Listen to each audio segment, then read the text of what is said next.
দুইটার সময় তওবা করে লাভ নাই। একটা হচ্ছে মৌতের যন্ত্রণা শুরু হয়ে গেলে, মৃত্যুর যন্ত্রণা শুরু হয়ে গেলে আগে পা থেকে শুরু হয়ে আস্তে আস্তে গলার দিকে আসে।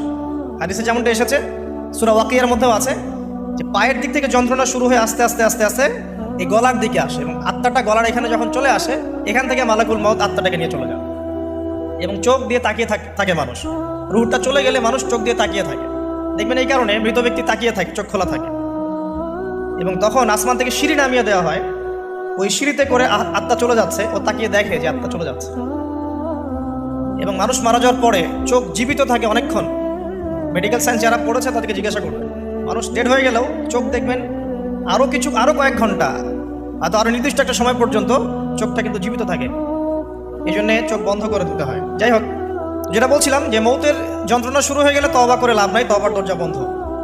আর পশ্চিম দিক থেকে সূর্য উঠে গেলে তওবা করে লাভ নাই, তওবার দরজা বন্ধ।